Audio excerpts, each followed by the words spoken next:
Hello everyone, आज हम class 6 NCERT geography का थर्ड चैप्टर करेंगे।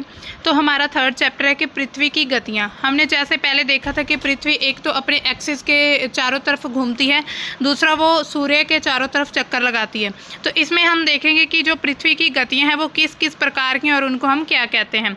पृथ्वी दो प्रकार की गति करती है, जैसे कि एक होता है घूर्णन, एक होता है घूर्णन और एक होता है परिक्रमण। पृथ्वी जब अपने एक्सिस पर मतलब अपनी धुरी के द्वारे ऐसे घूमती है तो उसको घूर्णन कहा जाता है। लेकिन जब सूर्य के चारों तरफ मतलब एक जो फिक्स उसकी जो भी कक्षा है, मतलब कि फिक्स एक उसका रूट है जो उसके थ्रू गति करती है, तो उसको परिक्रमण कहते हैं। पृथ्वी का अक्ष क्या है? एक काल्पनिक रेखा है, मतलब कि ये रियलिटी में कोई भी रेखा नहीं है। जो पृथ्वी का अक्ष होता है वो एक इमेजिनरी लाइन है जो इसके कक्षीय सतह से 66.5 डिग्री का कोण बनाती है। वह समतल जो कक्ष के द्वारा बनाया जाता है उसे कक्षीय समतल कहते हैं। तो जो कक्ष के द्वारा बनाया जाता है उसको कक्षीय समतल। पृथ्वी सूर्य से प्रकाश प्राप्त करती है। हमने पहले भी देखा था कि सूर्य से जो प्रकाश मिलता है वो पृथ्वी को मिलता है। पृथ्वी का आकार एक गोले के समान है लेकिन पूरा गोल नहीं है, इसलिए एक समय में सिर्फ इसके एक आधे भाग पर ही सूरज की रोशनी पड़ती है। मतलब ये देखिए, ये मान लीजिए पृथ्वी है, ये पृथ्वी है, ये है सूर्य।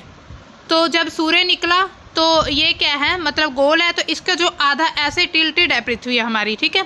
तो इसका जो आधा भाग है उस पर ही जो सूर्य की किरणें हैं पड़ेंगी, ठीक है, ऐसे करके। तो जो आधा भाग होगा उसमें कोई किरण नहीं पड़ेगी, मतलब एक तरफ अगर दिन होगा तो दूसरी तरफ रात होगी। सूर्य की ओर वाले भाग में दिन होता है, दूसरे भाग में रात होती है। ग्लोब पर एक वृत्त होता है, मतलब रेखा होती है, अक्ष के साथ नहीं मिलता है, जैसा कि ग्लोब पर वह वृत्त जो कि दिन और रात को बांटता है उसको प्रदीपित वृत्त कहते हैं। मतलब जिस वृत्त से दिन और रात में डिफरेंस पता चलता है कि इससे इधर इधर दिन है तो इधर रात है, तो इस वृत्त को हम प्रदीपित वृत्त कहेंगे। ये जो वृत्त होती है, वृत्त मीन्स आप समझ लीजिए एक रेखा है, अक्ष के साथ नहीं मिलती है। जैसे कि हम चित्र में देखेंगे अभी, पृथ्वी अपने अक्ष पर एक चक्कर पूरा करने में 24 घंटे का समय लेती है। मतलब कि जब पृथ्वी अपने अक्ष पर घूमती है, मान लीजिए ये पृथ्वी है, ये इसका जो अक्ष यहाँ पर है, ठीक है, तो इस पर जब घूमेगी अपने अक्ष पर तो इसको 24 घंटे लगेंगे, मतलब एक चक्कर पूरा करने में। यहाँ पर आप देखिए चित्र में पहले जो पृथ्वी का झुकाव है वो इस तरह है, आप देख सकते हैं। ये है हमने जब देखा था मतलब ये जो काल्पनिक रेखाएं खींची गई हैं, ये है भूमध्य रेखा, कर्क रेखा, मकर रेखा, ठीक है। तो जब ये रोटेट होता है, ये पृथ्वी का जो कक्षीय समतल है, मतलब कि इसको हम बोलेंगे ये वाला पृथ्वी का जो कक्षीय समतल है। तो और इनके बीच की ये जो समतल पर अगर हम लंब खींचते हैं, मान लीजिए ये समतल है, इस पर हमने लंब खींचा तो ये इसमें डिफरेंस कितना है, 23.5 डिग्री। इसके अलावा घूर्णन के कारण पृथ्वी पर दिन और रात बनते हैं। तो आप देख सकते हैं ये है सूर्य, ये है सूर्य, ठीक है। तो इसके ये है पृथ्वी, तो एक साइड अंधेरा है तो एक साइड क्या है, चानन है, मतलब एक साइड जो किरणें पड़ रही हैं सूरज की, तो इसका मतलब यहाँ पर क्या है, दिन है, यहाँ पर रात है। ये इसका उत्तरी ध्रुव है, ये दक्षिण ध्रुव है, और इसको हम प्रदीपित वृत्त कहेंगे, जिसके थ्रू हमें पता चलता है कि इधर दिन है और इधर रात है।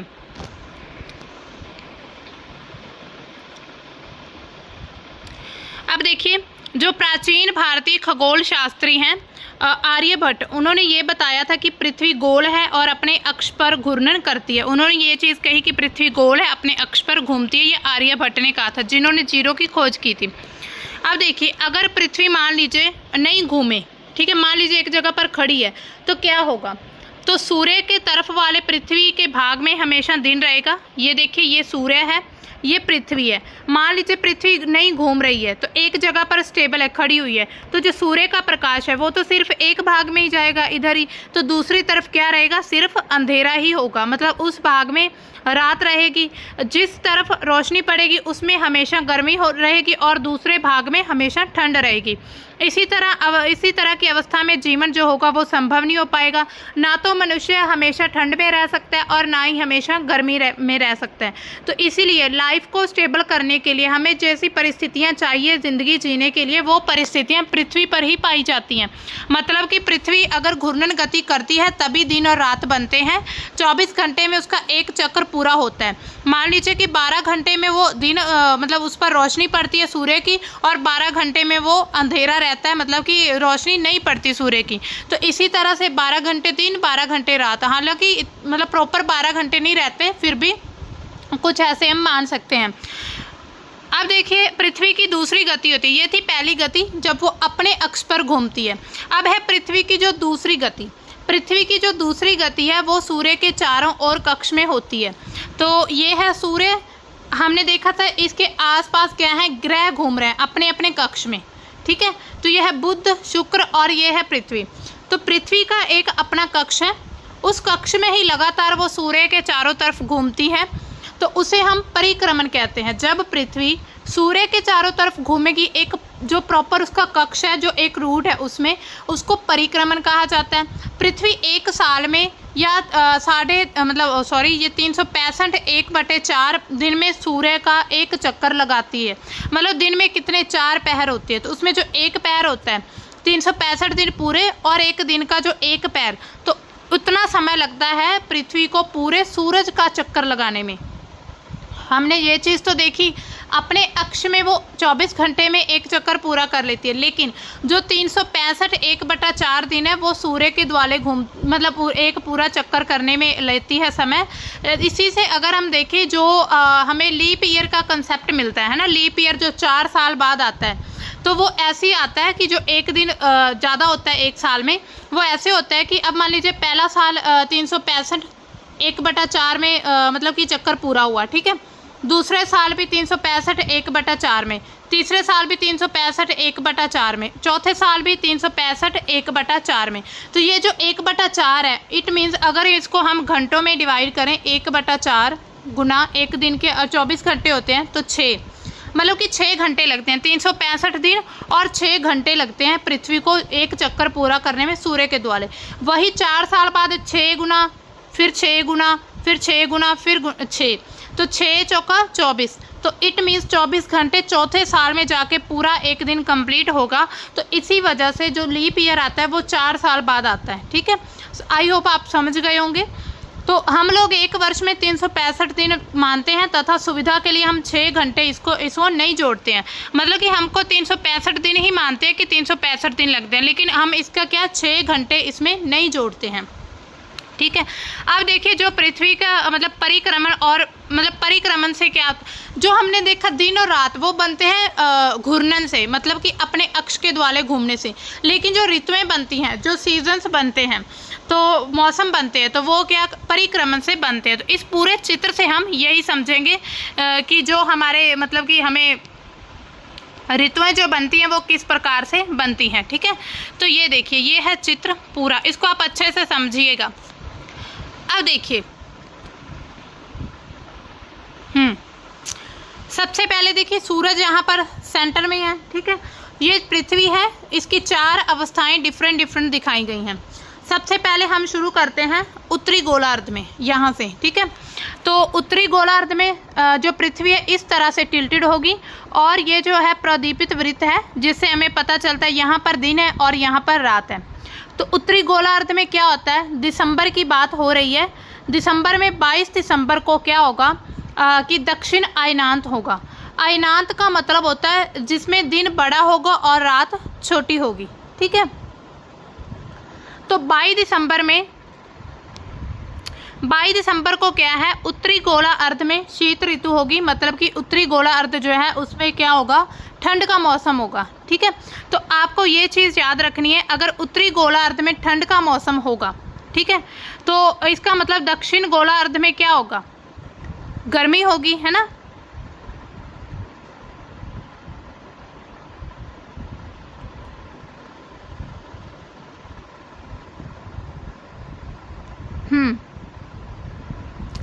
उत्तरी गोलार्ध में क्या होगा, हाँ गर्मी होगी, ठीक है।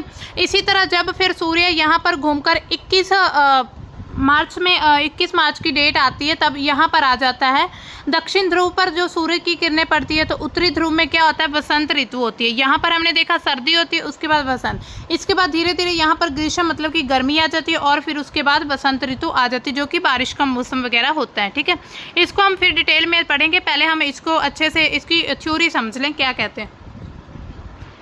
जो हमने 365 1/4 वर्ष का मतलब 1/4 दिन का जो हमने निकाला था लीप का वो वाला कंसेप्ट, उसमें हमने देखा कि 4 वर्षों में प्रत्येक वर्ष के जो 6 घंटे मिलाकर एक दिन बनता है और 24 घंटे के बराबर हो जाता है। इसके अलावा दिन को फरवरी के महीने में जोड़ दिया जाता है। इस प्रकार प्रत्येक चौथे वर्ष फरवरी महीने 28 के बदले 29 दिन का होता है। ऐसा वर्ष जिसमें 366 दिन बनते हैं उसे हम लीप का ईयर कहते हैं। ठीक है, अब देखिए पृथ्वी जो होती है पूरे कक्ष में एक ही दिशा में झुकी हुई है। एक वर्ष को गर्मी, सर्दी, वसंत और शरद ऋतुओं में बांटा जाता है। मतलब पूरे एक साल में ये 4 ऋतुएं होती हैं। ऋतुओं में जब परिवर्तन होता है तो सूर्य के चारों ओर पृथ्वी की स्थिति बदल जाती है। मतलब जो सीजन्स बनते हैं वो पृथ्वी की स्थिति जब सूर्य के चारों तरफ बदलेगी तो उसमें ऋतुएं बनती हैं। हम चित्र में देखा कि 21 जून को क्या है, उत्तरी गोला अर्ध पर सूर्य जो सूर्य उत्तरी गोलार्ध सूर्य की तरफ झुका हुआ है 21 जून में, जिस पर क्या होगा, किरणें सीधी पड़ती हैं। इसके परिणाम स्वरूप क्या होता है, इन क्षेत्रों में ऊष्मा गर्मी मतलब रोशनी ज़्यादा होती है, ऊर्जा ज़्यादा मिलती है। ध्रुवों के पास वाले क्षेत्रों में कम ऊष्मा होती है और वहाँ पर सूर्य की किरणें तिरछी पड़ती हैं। उत्तर ध्रुव सूर्य की तरफ झुका होता है और दक्षिण ध्रुव रेखा के बाद वाले भागों पर 6 महीने तक लगातार दिन रहता है, क्योंकि उत्तरी गोलार्ध के बहुत बड़े भाग में सूर्य की रोशनी प्राप्त होती है। इसलिए विषुवत वृत्त के उत्तरी भाग में गर्मी और दक्षिण भाग में सर्दी होती है। 21 जून को इन क्षेत्रों में सबसे लंबा दिन होता है तथा सबसे छोटी रात होती है और पृथ्वी की इस अवस्था को उत्तरी अयनांत कहते हैं। तो अब हम पिक्चर के थ्रू समझते हैं। 21 जून की बात हो रही है ये, ठीक है। यहाँ पर देखिए 21 जून, तो जो उत्तरी गोलार्ध है आप देख सकते हैं ये सूर्य की तरफ झुका हुआ है, इसका झुकाव, तो उत्तरी गोलार्ध में सूर्य की किरणें सीधी पड़ रही हैं। ठीक है, तो यहाँ पर उत्तरी गोलार्ध में क्या है, गर्मी है, क्योंकि वहाँ पर सूर्य की रोशनी पड़ेगी, टेम्परेचर बढ़ेगा तो गर्मी हो जाएगी। वहीं पर दक्षिण में क्या होता है, सर्दी की ऋतु है। आप इतना करिएगा, ऑपोजिट रखना है। अगर उत्तरी ध्रुव में गर्मी है तो दक्षिण गोलार्ध में क्या होगा, सर्दी होगी। तो 21 जून का दिन होता है जब उत्तरायणांत होता है, मतलब उत्तर में सबसे बड़ा दिन होता है उस दिन। ठीक है, इसके बाद बात करते हैं 22 दिसंबर। 22 दिसंबर को दक्षिण ध्रुव जो है वो सूर्य की तरफ झुका हुआ है और मकर रेखा पर सूर्य की किरणें सीधी पड़ रही हैं। सूर्य की किरणें मकर रेखा पर लंबवत पड़ती, इसलिए दक्षिण गोलार्ध में बहुत बड़े भाग में प्रकाश मिलता है। दक्षिण गोलार्ध में लंबे दिन, छोटी रातों वाली जो गर्मी की ऋतु आती हैं, इसके ठीक विपरीत स्थिति में उत्तरी गोलार्ध में होती है। पृथ्वी की इस अवस्था को दक्षिण अयनांत कहते हैं, क्योंकि 22 दिसंबर को दक्षिण का जो मतलब दक्षिण में दिन सबसे बड़ा होता है। ठीक है, और अगर हम देखें जो ऑस्ट्रेलिया में, मतलब ऐसा है ना, ऑस्ट्रेलिया दक्षिण में है तो दक्षिण अयनांत में क्या होती है, उस समय गर्मी होती है। ठीक है, तो हाँ, तो जो दिसंबर हमारे में सर्दी होती है तो वहाँ पर गर्मी चल रही होती है, तो वो गर्मी में क्रिसमस का त्यौहार मनाते हैं, लेकिन हमारे यहाँ बहुत ज़्यादा ठंड होती है दिसंबर के मौसम में। पिक्चर में देखिए, अब ये रहा 22 दिसंबर, ये रहा सूर्य, इसकी किरणें यहाँ पर उत्तरी गोलार्ध में सीधी पड़ रही हैं। उत्तरी गोलार्ध में तो दक्षिण में क्या होगा, दक्षिण गोलार्ध में सीधी किरणें हैं तो वहाँ पर गर्मी। अब इतना याद रखिए, जिस गोला अर्ध में मतलब जिस पार्ट में पृथ्वी के जिस भाग में किरणें सीधी पड़ेंगी वहाँ पर गर्मी होगी और दूसरे भाग में सर्दी होगी। तो दक्षिण अयनांत में 22 दिसंबर का जो दिन होता है वो बड़ा होता है। 22 दिसंबर को दक्षिण अयनांत में दिन बड़ा होता है। ठीक है, अब देखिए इसके बाद एक 21 मार्च और 23 दिसंबर को क्या होता है, सूर्य की जो किरणें हैं वो विषुवत वृत्त पर सीधी पड़ती हैं, मतलब भूमध्य रेखा पर।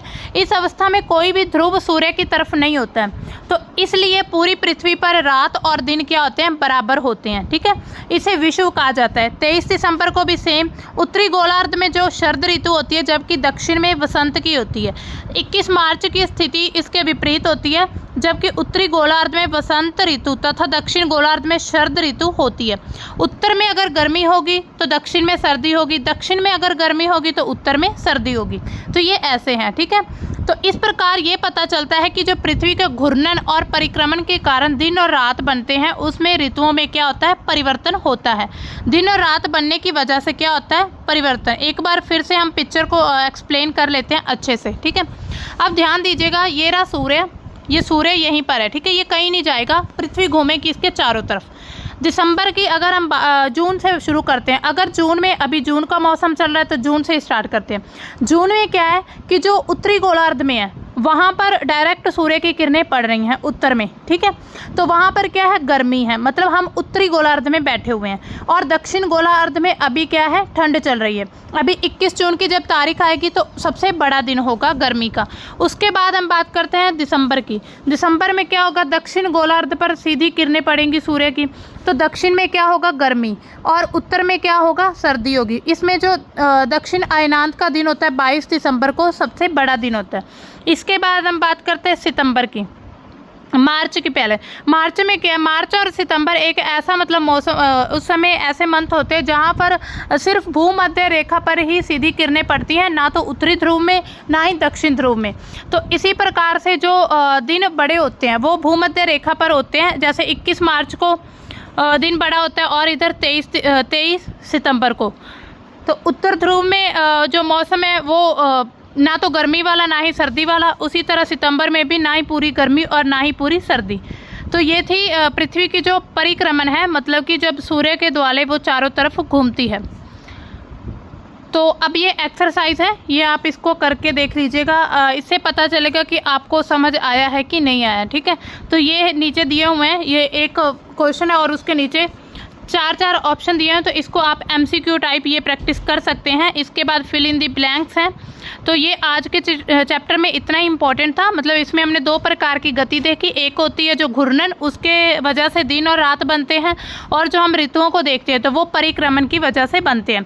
परिक्रमण की भी 4 सिचुएशंस होती हैं, ठीक है। 4 अलग अलग मंथ में जो बड़े दिन आते हैं उस समय क्या होता है कि जो भूमध्य रेखा, कर्क रेखा और मकर रेखा, तो ऐसे में इन रेखाओं पर सूर्य की किरणें बिल्कुल डायरेक्ट पड़ती हैं। अगर उत्तरी गोलार्ध में गर्मी होगी, मतलब वहाँ पर सूर्य की किरणें पड़ेंगी, फिर गर्मी होगी, तो दक्षिण में रात होगी। अगर दक्षिण गोलार्ध में जो सूर्य की किरणें डायरेक्ट पड़ेंगी तो क्या होगा, उत्तरी गोलार्ध में ठंड होगी। तो इसी प्रकार से ये वर्ष का मतलब ऋतुओं का जो चक्कर है वो चलता रहता है। ये पृथ्वी की परिक्रमण गति की वजह से संभव होता है। तो मिलते हैं हम अपने नेक्स्ट चैप्टर में, तब तक के लिए बाय, थैंक्स फॉर वॉचिंग।